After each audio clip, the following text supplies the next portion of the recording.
একজন শিক্ষক বলেছিল যে আসলে পড়াশোনায় কখনো এক্সকিউজ খুঁজতে না, যে আমার এইটা নাই এই জন্য আমি পারতেছি না, তোমার যেইটা আছে সেটা সর্বোচ্চ ইউজটা করো। তো তখন আমি এই জিনিসটা ভাবতাম যে আসলে আমার হাতে এখন পরিশ্রম আছে।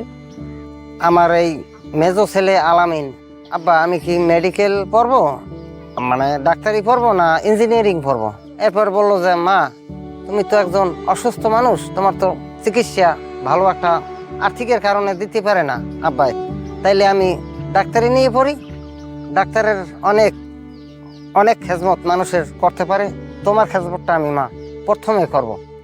আমার পরিবারে আমরা 4 ভাই বোন লেখাপড়া করতাম। তো তখন দেখতাম যে আমার বাবার যে আমাদের যে পড়ালেখার খরচ সেটা দিতে অনেকটাই হিমশিম খাচ্ছে। যে আমি ভাবতাম যদি আমি আমার বাবার দোকানে একটু বসি বা আমার বাবার কাছে সাহায্য করি, তো তাহলে আমার বাবার ওই দিক থেকে একটু উপকার হচ্ছে এবং আমার বাবার একটু কষ্ট কম হচ্ছে। সবসময় একটা জিনিস মাথায় রাখতাম যে না, আমাকে দিন শেষে ভালো একটা কিছু করতে হবে এবং পরিবারের জন্য এমন কিছু একটা আনতে হবে যেটা দিয়ে আমার পরিবারের যত কষ্ট ছিল সেই কষ্টটা যেন একদম মুছে যায়, এরকম একটা চিন্তা ভাবনা সবসময় ছিল।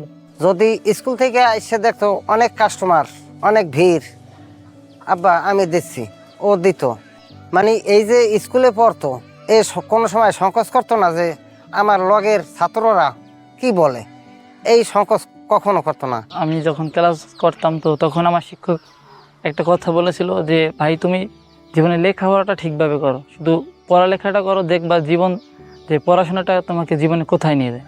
তো সেইটা প্রথমে মাথায় নিয়েছিলাম যে আসলেই দেখি পড়াশোনা করে আমার পরিবারের অবস্থা এবং নিজের অবস্থা কিছুটা উন্নতি করা যায় কিনা।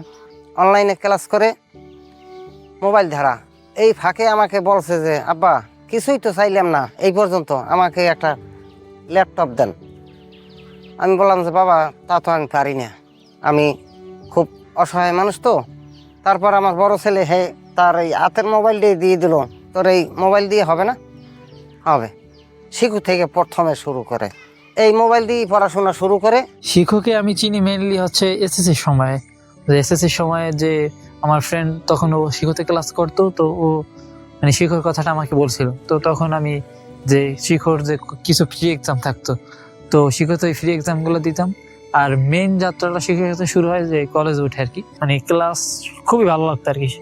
শুরুটা অনেক ভালো ছিল আর কি, এনজয়েবল, মানে মোটিভেশন বলেন, গাইডলাইন বা কিভাবে কি করতে হবে, পুরো যাত্রাটা মানে বুঝতাম না যে মানে কলেজ সময়টা যে ইম্পর্টেন্ট, এই ইম্পর্টেন্ট জিনিসটা মানে বুঝতে পারছি যে শিক্ষক মানে যে টিচাররা ভাইয়ারা যে গাইডটা করতো ওইটা থেকে। আর শিক্ষক সবচেয়ে যেটা আমার ভালো লাগতো যে প্রথম দিকে আসলে এরকম ভালো একটা টিচার প্যানেল এবং লাইভ ক্লাস এবং ক্লাসের পরে এক্সাম, তো একটা থাকতো যে আজকে ক্লাসটা করি তাহলে এক্সামটা আমার ভালো হবে, যেহেতু লিটার বোর্ড দেখা যেত আর পয়েন্ট দেখা যেত, এই জন্য আর কি মোটামুটি ভালো লাগতো।